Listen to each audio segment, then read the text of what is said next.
le Musée régional de Kamouraska, un partenaire de choix pour cette émission. L'École de musique et de danse des Trois-Maisons, fier commanditaire de l'émission. Cette semaine, à Parlons Culture, on rencontre Priscilla Windling, directrice générale de l'organisme VUE et du festival Vue dans la tête de à Rivière-du-Loup, qui vient nous parler du festival, mais aussi du cinéma en région au Québec.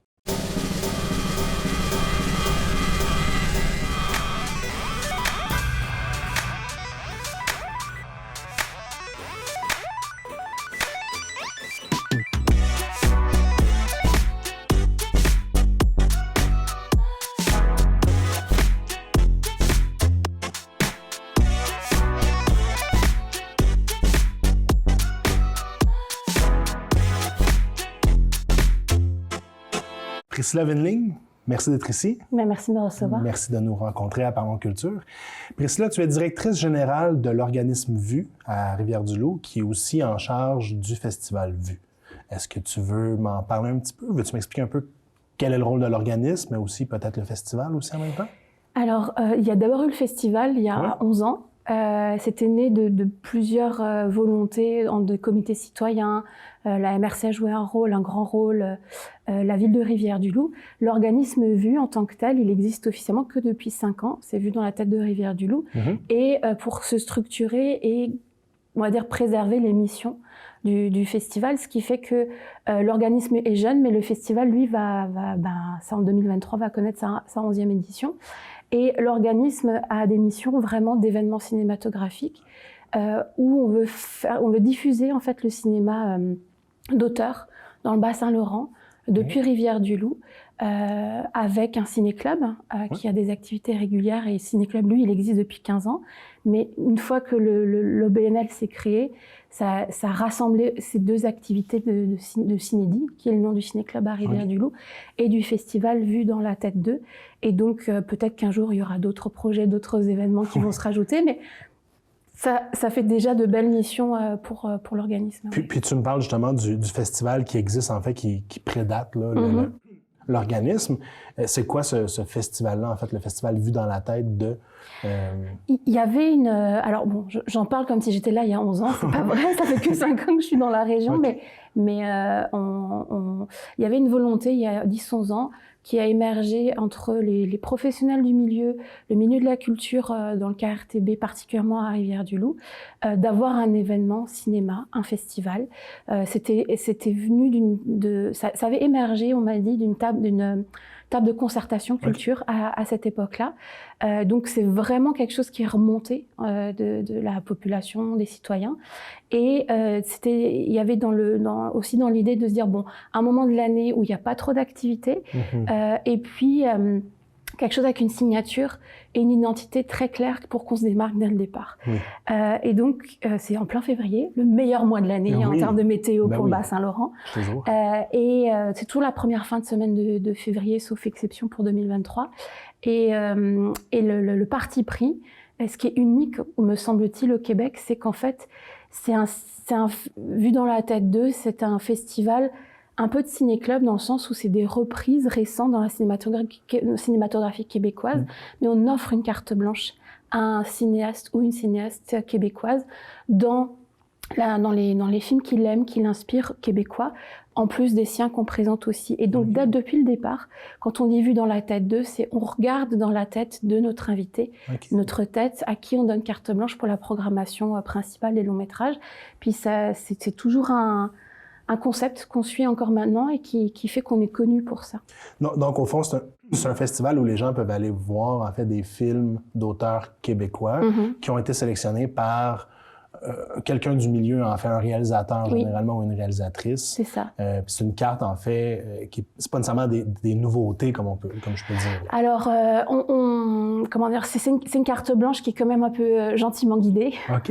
Dans le sens où on dit, dans la cinématographie québécoise récente, on essaye de travailler aussi avec notre partenaire, le Cinéma Princesse, puis en misant sur des films qui n'ont pas forcément été diffusés. Parfois, oui, mais souvent, c'est pas forcément des films qui ont vu le jour sur les écrans à Rivière-du-Loup. Donc, on essaye d'avoir du documentaire, plusieurs genres dans la fiction, des comédies, on travaille ensemble pour proposer quelque chose qui a de l'allure. Et puis surtout, c'est pas seulement des films, c'est aussi une carte blanche pour des invités.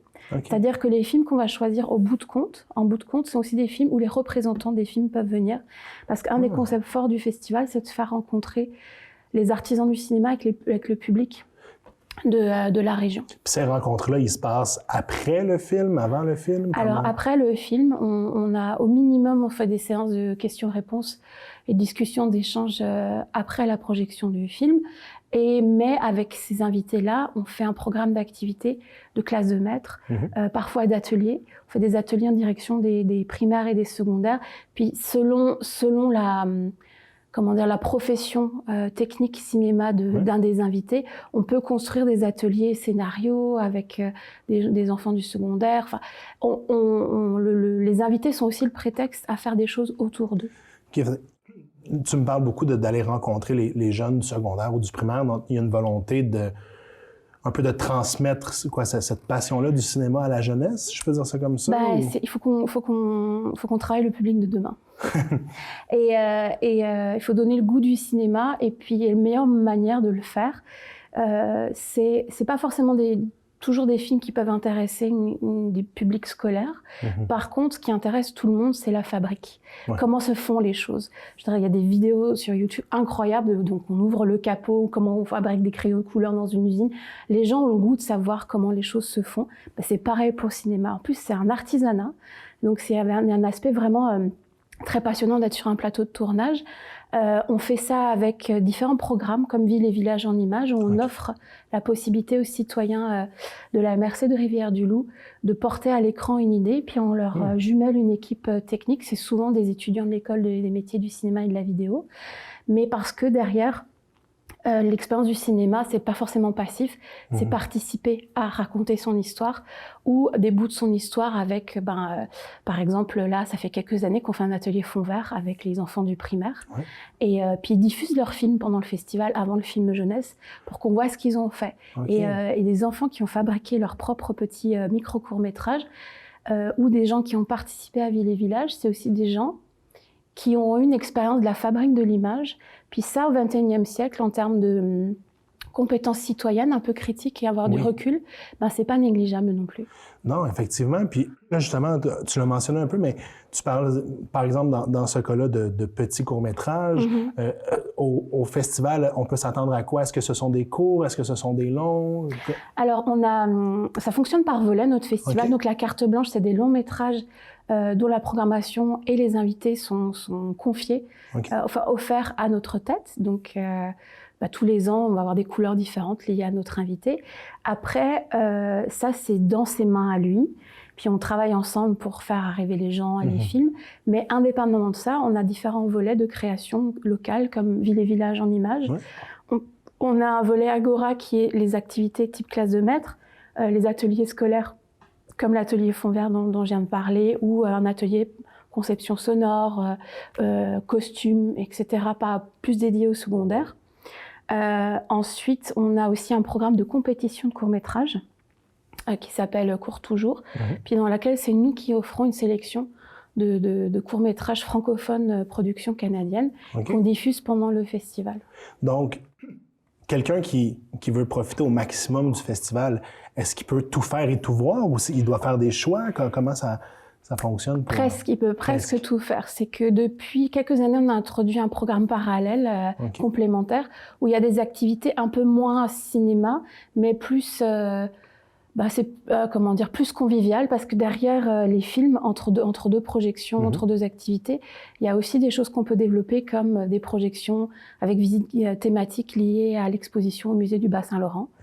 Ça, par exemple, ça va être le jeudi soir, en même temps que les films de la rétrospective. Donc, il n'y a pas toujours de la concurrence, mais parfois, on a le choix entre différentes activités. Puis c'est aussi un moyen d'aller chercher un autre public. Ben oui, d'aller chercher des gens, en fait, qui... par exemple, moi, je vais aller voir un film, ça arrive souvent, là.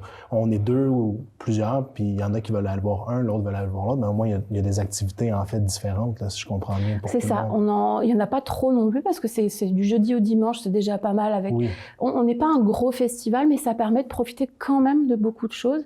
Puis parfois, on a effectivement le choix entre 2 activités, mais on essaye de faire en sorte que tout cohabite sans trop se concurrencer. Puis tu m'as parlé tout à l'heure un peu, tu as mentionné que un de vos partenaires, en fait, principal, c'était le Cinéma Princesse. C'est quoi l'impact? J'imagine que vous avez d'autres partenaires. C'est quoi l'impact d'avoir ces partenaires-là avec vous? C'est quoi leur rôle, leur importance? Le Cinéma Princesse, c'est là depuis le début. C'est la seule salle de cinéma qui est à Rivière-du-Loup en termes d'écran. Puis c'est un beau cinéma qui est centenaire. Il a toujours un effet waouh auprès de nos invités parce que ça arrive pas souvent qu'on ait un cinéma qui a plus de 100 ans, qui a encore sa fosse d'orchestre, dans la salle numéro 1 qu'on occupe toute la fin de semaine. Toutes nos projections ont lieu dans la salle principale.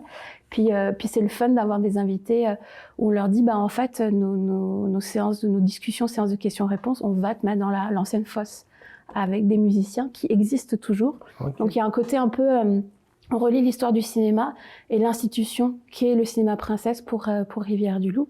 Puis c'est quand même de belles conditions de projection. Oui, et puis surtout que c'est un cinéma aussi qui est indépendant, c'est-à-dire que ça ne fait pas nécessairement partie des grosses chaînes qu'on peut voir qui projettent des films à l'américaine et tout ça, là. Donc c'est assez intéressant en fait d'encourager ou du moins d'être lié avec cet établissement-là aussi. Alors pour le coup, je vais faire le lien avec le Ciné Club, mais c'est vraiment un partenariat complémentaire dans le sens où eux, ils ont c'est une salle commerciale, donc ils ont des films grand public, à l'américaine aussi, mais ils diffusent aussi du québécois. Puis on va toujours être complémentaires dans le sens où on ne fait pas de concurrence à leur projection. Et pour le Ciné Club, par exemple, nous on a un parti pris pendant des années, jusqu'à l'an dernier d'ailleurs, c'est exclusivement du documentaire de création québécois.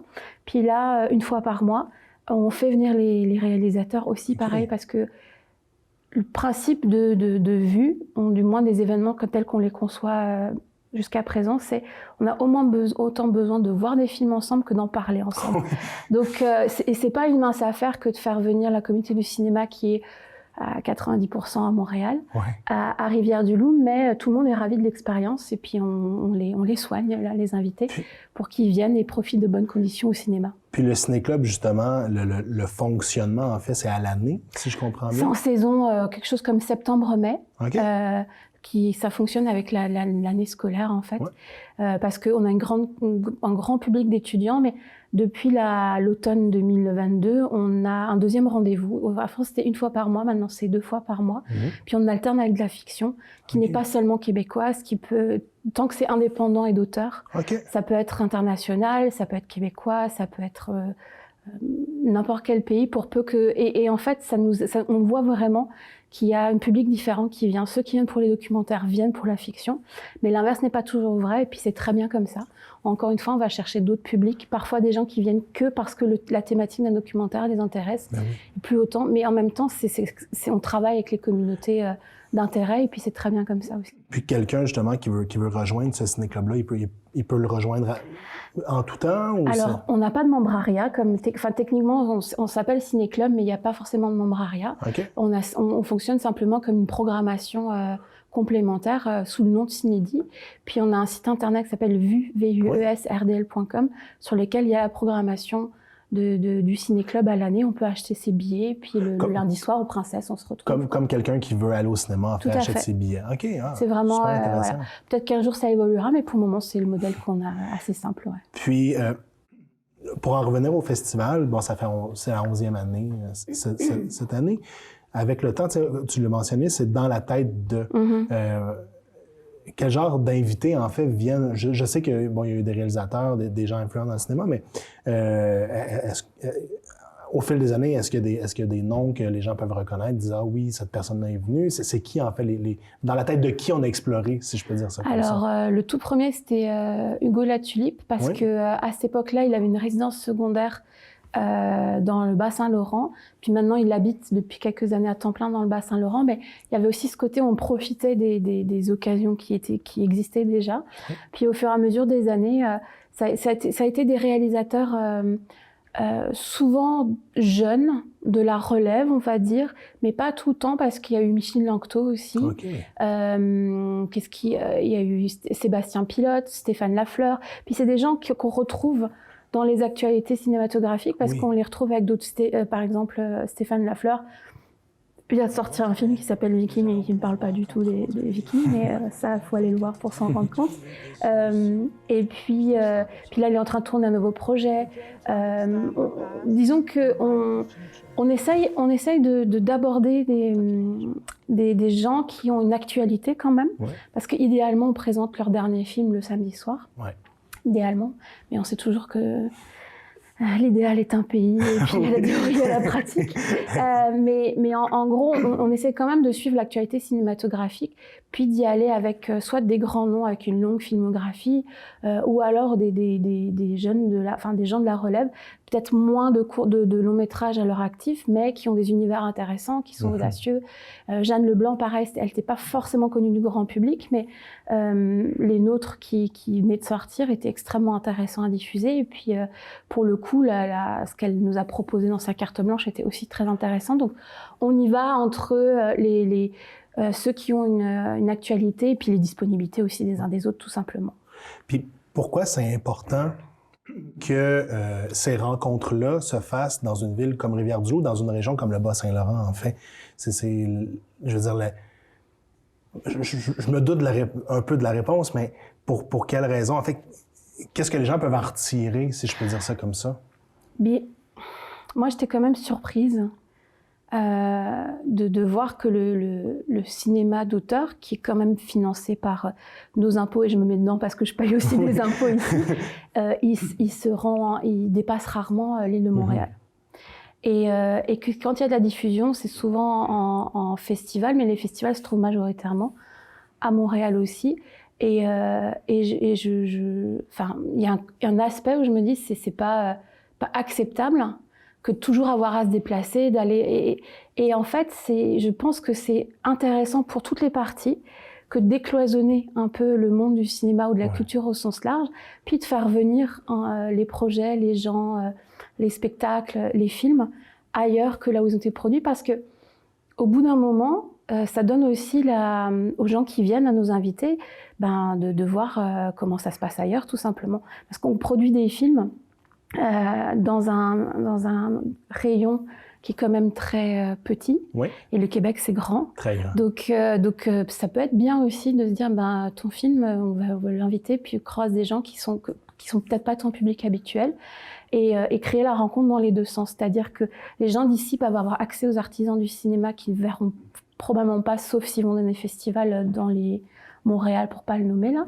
Et alors que pour le coup, on leur fait l'inverse. Et puis on vend aussi une convivialité et un format qui est chaleureux, humain, plus petit. Mais justement parce qu'il est plus petit, c'est presque comme une résidence de création. Ou du moins qu'on parle cinéma pendant 4 jours. Puis, mais dans un temps qui est propre et dans un rythme qui est propre au Bas-Saint-Laurent. Ouais, vraiment. Oui, mais justement, ces artistes-là qui viennent puis qui vous prêtent leur univers pour le temps d'un week-end pour le festival, ils vous disent quoi? C'est quoi les commentaires que vous recevez de ces gens-là? Ça fait la 4e édition dont je m'occupe. Mais là, seulement la 2e en vrai, là, j'ai hâte. Mais ce que je remarque aussi, c'est que c'est eux notre meilleure publicité. Tous les invités qu'on a eus. Parce que quand je contacte de nouveaux réalisateurs, quand je les approche pour savoir s'ils sont disponibles, je me prépare toujours à un petit pitch pour leur expliquer ce que c'est. Ils me disent non, je connais, un tel y a été, m'en a parlé. Maxime Giroux, l'an dernier, m'a avoué qu'il était presque un peu jaloux parce qu'il entendait autour de lui des amis qui étaient invités. Et puis il disait, moi aussi j'aimerais bien qu'on m'invite pour que je puisse, pour m'offre la carte blanche. Donc, ça peut paraître anecdotique, mais ça montre aussi que on est pris au sérieux par la communauté de cinéma, parce qu'on fait les choses avec plaisir, mais avec sérieux, et puis surtout, on valorise les cinéastes, parce que c'est pas tous les jours qu'on propose à quelqu'un de faire une carte blanche sur un petit festival où on va voir sa tête sur les affiches, on va parler de lui. Donc non, il y a vraiment ce côté. Moi, je me rends compte que j'ai plus besoin de faire tant que ça mon pitch de vente. OK. Et ça, c'est très bon signe. Fait que oui, c'est très, très, très positif, en fait, pour vous.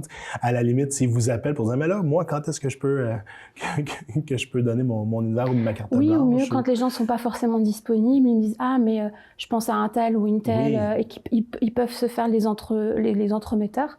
Puis ça, c'est du bonheur, parce que ça veut dire qu'ils ont pas peur de recommander. Et en général, quand on n'a pas peur de recommander, c'est qu'on est convaincu que c'est une bonne affaire, quoi. Effectivement. Puis, est-ce que... parce qu'il y a quand même une discussion dans la sphère publique de le cinéma populaire ou grand public versus le cinéma d'auteur. Puis tu t'en parlais un peu tantôt de dire le cinéma d'auteur est très peu diffusé, en fait. Est-ce que le festival Vue dans la tête est un bon moyen d'un peu de chercher à diffuser ce cinéma-là, mais comment on peut, en fait, amener le public, justement, à plus, j'aime pas le terme, mais consommer le cinéma d'auteur? Est-ce que, je veux pas en faire comme, tu sais, parfois à l'école, on a des lectures obligatoires, peut-être pas d'aller dans ces solutions-là, mais selon toi, tu sais, c'est quoi la grande force du cinéma? Quelqu'un qui voudrait s'initier au cinéma d'auteur, comment il peut le faire? Comment on peut aller... Moi, je dirais que pour à Rivière-du-Loup, de commencer par le ciné-club, d'essayer de goûter. C'est comme les cuisines du monde entier ou des différentes régions. Si t'essayes pas, tu sauras pas. Et par contre, je pense qu'il est de notre responsabilité aussi de le rendre attractif, dans le sens de... on a un comité de sélection, par exemple, pour le ciné-club. Puis, à chaque fois qu'on parle des films, moi, je suis la personne qui se dit, OK, est-ce que le sujet de la fiction, du documentaire, est-ce qu'il y a des organismes communautaires ou des communautés que ça pourrait intéresser, puis d'aller les chercher. C'est correct que tout le monde ne vienne pas à chaque fois. Par contre, c'est de se dire, OK, ce thème-là, il y a quand même des thématiques où on peut aller chercher des gens. Par exemple, on a diffusé un documentaire qui s'appelle Perdre Mario, qui parle du suicide du meilleur ami du réalisateur. Puis, ça a été l'occasion de faire un beau partenariat avec le Centre de prévention suicide du KRTB, parce qu'on s'est dit, nous, on cherche un nouveau public, il y a un vrai intérêt social, de santé publique, les thématiques abordées dans ce film-là, au-delà de l'aspect cinéma, au-delà de l'aspect esthétique. Puis en fait, c'est de faire un effort, nous, de notre côté, pour vraiment aller chercher des publics que ça pourrait intéresser. Parce qu'encore une fois, je pense que si les gens savent que ça existe, ils pourront essayer. Mais nous, notre enjeu, c'est de nous faire connaître ou de faire connaître certains films en disant « Hey, ça parle de ci et de ça, je pense que ça pourrait t'intéresser. » Ça, c'est un effort qu'on doit faire. Fait que non seulement l'aspect culturel, il y a un aspect communautaire, en fait, complètement. À tout ça. OK. Complètement. Puis, tu en parlais un peu, tu as dit c'est un peu comme les saveurs ou les cuisines du monde. Je pense que le festival est un bon endroit pour quelqu'un qui veut découvrir, mais aussi se faire accompagner peut-être dans sa découverte. Je pense que c'est important. Souvent, tu sais, on imagine le cinéma d'auteur comme austère, drabe, avec des thématiques lourdes, etc., etc. Quand en réalité, puis j'aime le lien avec la cuisine de dire, goûter une première fois, ça se peut que si c'est la première fois que tu goûtes cette saveur, que ça te laisse perplexe, mais éventuellement, tu vas finir par apprécier, si je peux dire ça. Oui, c'est ça. Et puis, c'est aussi pour ça que dans le festival, on a développé des volets complémentaires en dehors de la carte blanche pour justement proposer des saveurs différentes. Par exemple, à partir de cette année, la compétition de court-métrage, on aura 3 blocs de programmation au lieu d'un seul. Puis les 3 blocs, ça nous permet de créer des catégories expérimentales, fiction, documentaire. Donc on va avoir plus de choix, plus de choses et qui donneront à voir en fait ce que les réalisateurs de courts-métrages, c'est principalement au Québec, mais techniquement c'est francophone de production canadienne, mais il y a beaucoup québécois. Puis pour voir aussi les auteurs de demain et sur des formats qui sont de l'animation, qui sont des choses très courtes. Puis c'est un vrai complément qui est vraiment totalement différent de la carte blanche, par exemple. Tout comme on axe aussi une partie de notre programmation sur des activités complémentaires, un peu plus le fun, juste socialiser. Socialiser ensemble pendant le festival. Ça aussi, c'est quelque chose qu'on veut investir de plus en plus en ayant un lieu qu'on occupe pendant tout le festival avec peut-être pas des expositions d'artistes locaux, un karaoké spécial cinéma, bref, de faire des choses autour qui donne le goût parce que peut-être que le côté cinéma d'auteur, il faut être cinéphile, ça peut décourager, mais on essaye de donner le goût avec différentes entrées. Voilà. Oui, mais je pense que c'est important de créer aussi le contact, puis comme tu le dis, la socialisation. Puis au final, en fait, le cinéma, tu en as parlé un peu au début aussi, c'est une chose d'aller voir un film, mais il faut pouvoir en discuter aussi. Ouais. C'est ça qui est pertinent, je trouve, dans l'expérience. Si on y va à 2 ou à plusieurs, ou juste si on y va seul, de rencontrer quelqu'un qui vient de voir le même film que nous, mais qui n'a pas vécu la même expérience, par exemple. Moi, je trouve que c'est le meilleur du cinéma, c'est quand tu es dans la file. Oui. En attendant ton billet, en attendant que la salle s'ouvre pendant le festival, et puis on parle un groupe devant toi qui parle d'un film que toi aussi tu as vu, et puis conversation t'intéresse, tu fais connaissance, tu commences à débattre. Meilleur endroit pour moi, c'est les files avant d'entrer dans la salle. En termes de discussion, c'est irremplaçable. Puis, écoute Priscilla, en terminant, quelqu'un qui voudrait aller au festival, quelqu'un qui, en fait, est-ce que c'est comment cette personne-là peut s'initier au festival? Est-ce qu'elle va sur votre site Internet? Comment ça fonctionne? Alors, on a 2 moyens de communication principaux. On a la page Facebook Vue, où on communique sur le festival et sur le Ciné-Club. Facebook Vue, VUES-RDL. Et sinon, notre site Internet, c'est quasiment pareil, c'est VUESRDL.com. Puis là, on a toutes les infos liées aux actualités de l'organisme, mais principalement la programmation du Ciné-Club, la programmation du festival quand ça vient le temps du festival, et la billetterie. Tout est vraiment là-dessus, ouais, principalement. Puis si tu avais une chose à dire ou un conseil à donner justement à quelqu'un qui veut s'initier un peu au cinéma comme ça, ce serait quoi? Moi, je dirais février, c'est le moment où on commence à être tanné de l'hiver, il fait super froid, tu as envie de sortir, il y en a marre de l'hibernation, tu sais pas quoi faire, viens au festival de cinéma parce que c'est le fun, c'est chaleureux, c'est convivial, les gens sont fins. Et on passe un bon moment, et en plus tu peux choisir plein de choses à faire, un film, 2 films, une classe de maths par-ci, une classe de maths par-là, une fin de semaine, personne l'a jamais regretté. Une fin de semaine complète, quoi, à juste faire des rencontres puis à y aller. Juste sortir de chez soi et faire quelque chose où tu te brasses des idées, tu vas voir d'autres personnes, puis tu as le choix entre différents types d'activités, film, pas film, viens. Tu regretteras pas de Puis justement, on parlait d'espace convivial. Est-ce qu'il y a des espaces conviviaux justement où après le film, on va prendre un café à tel endroit ou ci ou ça? Ou... Alors, c'était pas forcément le cas jusqu'à présent, mais à partir de 2023, c'est quelque chose qu'on investit avec un quartier général qu'on loue et où les gens peuvent venir de manière libre du jeudi jusqu'au dimanche, où il y a une partie de nos activités, mais il y a aussi le côté tu viens, tu chill, il va y avoir des DJ sets entrée libre, il y aura une tenue de bar, ça aussi, c'est important à préciser. Ben oui, ça joue sur la convivialité.